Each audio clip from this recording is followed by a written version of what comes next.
What's up, guys? Dave here with Deranged Off-Road. If you are thinking about getting into the off-road world by purchasing yourself a brand new side-by-side and it's your first time, maybe think again and start thinking about not buying a side-by-side. And let me tell you why.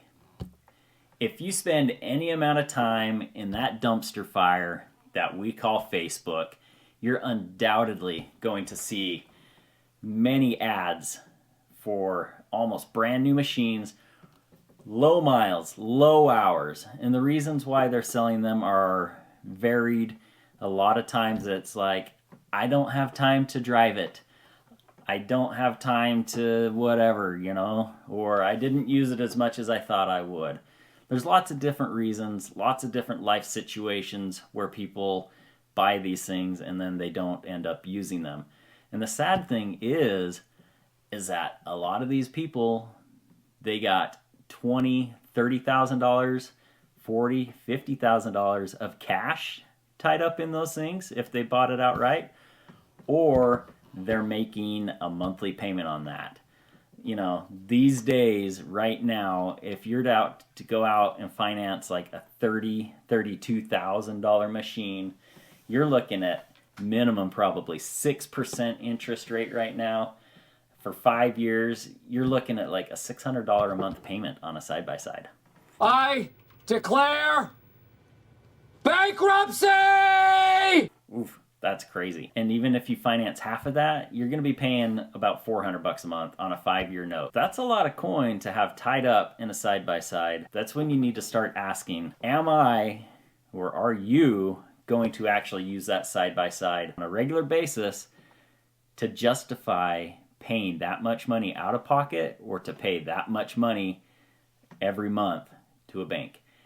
Do you live in a place where you can ride it 12 months out of the year, or is it going to sit in your garage for 2 to 4 months during the winter when it's too cold, or during the summer when it's too hot? I know I have personally been guilty of leaving my side-by-side in the garage in the summer for 1, 2 months, sometimes even longer, just because it's too stinking hot and I'm too busy in the mornings to go ride, and by the time 8 in the morning rolls around, it's too hot to ride. So you definitely need to do some soul searching and ask yourself some tough questions. I know there are some people that don't mind shelling out a lot of money out of their pocket to buy a toy, and it doesn't hurt them at all. Apparently they've done things correctly in their life and good for them, or their daddy set them up right. I'm just kidding. But if you're like me, and probably like most other people, you're really watching your money and you're trying to make every dollar count and make wise decisions. Sometimes I don't. But you're trying to do the best you can, and you don't want to go make a big financial mistake. I declare bankruptcy! And even if it's not a mistake and if you can afford it, is it the wisest thing that you can do with your money to be sending out of the bank a check for $600 every month, $400 every month, or even maybe if it's less than that, is it wise to finance a machine for 10 or 12 years?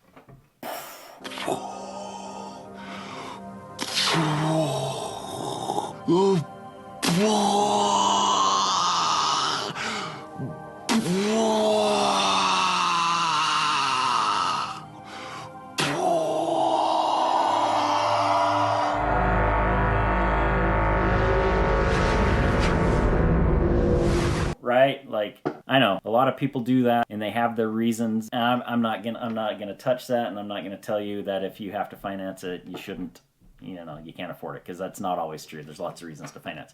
Anyways, that's not my point. My goal here today is to help you, the guy who is, or the woman who is looking to make their first purchase, to maybe open your eyes up a little bit to think maybe I shouldn't buy a side-by-side. Are there different alternatives? Should I be looking at doing something different? Like I said earlier, like a $30,000 side-by-side, that's pretty average cost now. You're going to be on the hook for $600 a month for 5 years, or if you stretch it out even longer, that's crazy. Not only just the loan on that, but most people, they seem to want to add thousands of dollars in accessories, plus insurance. So there's a lot of money just for the side-by-side. Now hear me out, guys. What if I were to tell you there's a better way for you? It's not a better way for everybody, and I think it's gonna take some special circumstances, and it's a special person that this is gonna work for. But it's for this guy who's gonna ride occasionally. He's gonna go maybe one trip a month, 1 day a month, maybe two days this month, skip a few months, and not even ride, It's the guy that doesn't want to waste a bunch of money on all those other months. You guys are probably already thinking it, and you know in your head, but hear me out. Maybe you should just rent a side-by-side occasionally. I know, this is where you really need to do the math and to see if this actually works for you. So let's do a couple little numbers here. You got that $33,000 note, whatever, 30, 33. You're paying $7,200 a year on that thing. In my area, if you are to rent a turbo RZR, I just looked at it, just a RZR XP, still fun, you'll have a good time, good day. That's one of the more expensive rentals. Usually they run $400 to $500 for a 24-hour rental period. That's not that bad. You could rent a machine 12 to 18 times for around that cost there in a year. And, that would, for $7,200, that's what you would pay. I'm not going to say if you should or shouldn't. Maybe you don't need to even rent one that often enough, but that's something to think about. And when you're just doing a rental every now and then, you don't worry about insurance, you don't worry about maintenance, you probably don't really worry about a trailer. A lot of rental places have a trailer for an added cost, of course. But, if you're the guy that's only going to ride a few times a year, maybe a rental is a good option for you. Are you going to ride more or less than that? I'm not going to say what option you should do. But let's just say I know a lot of guys, they own nice expensive machines, and they only use them once or twice a year. Maybe they go to Moab for a week, or, whatever, Windrock, those places out east, whatever. They only use them a couple times a year. Should they even own the side-by-side at that point? Maybe these are guys that have lots of money. I don't know. All I'm trying to do is to get you to really think about the real costs that are involved with owning one and decide if it's actually worth it to purchase one. My honest opinion is there's probably a third of you out there that probably shouldn't own a side-by-side. COVID hit, everybody's buying them, whatever the reason is, you bought it, and it's just kind of been sitting in the garage. You put 100 miles on it, you probably should have thought a little bit more about that. Or, like I said, everybody has good intentions at the time when they buy it, thinking, we'll get the family out, we'll get some family bonding time in, we're all gonna love it, kids are gonna sit in the back seat, we're gonna go on these adventures all day long. Come to find out, your kids hate sitting in the back seat because they can't see anything. Dust is in their eyes, they got goobers hanging clear down their face, whatever. All I'm saying is things don't work out, maybe think about it a little bit more. I see lots of times where it doesn't work out.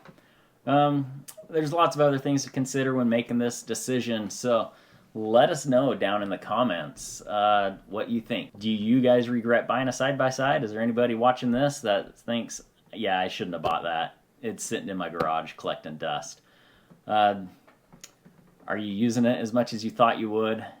Did you buy one thinking your family would have a good time, and turns out your wife hates the dust and your kids get car sick in the back of a side-by-side? I'm not speaking from experience at all. Alright, so if this video brought any entertainment, any value to your day, go ahead and hit that like button. That'd be great. Or even subscribe. That'd be even awesomer. Is that a word? Awesomer. It's no skin off your nose. Really helps us out as a channel, though. We're trying to grow it. Every little like, every little comment, anything like that helps us with the algorithm.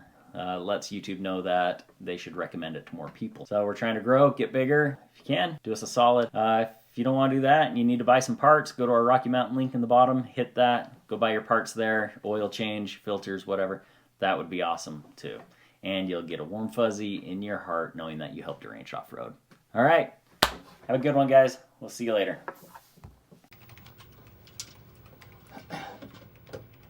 I declare bankruptcy!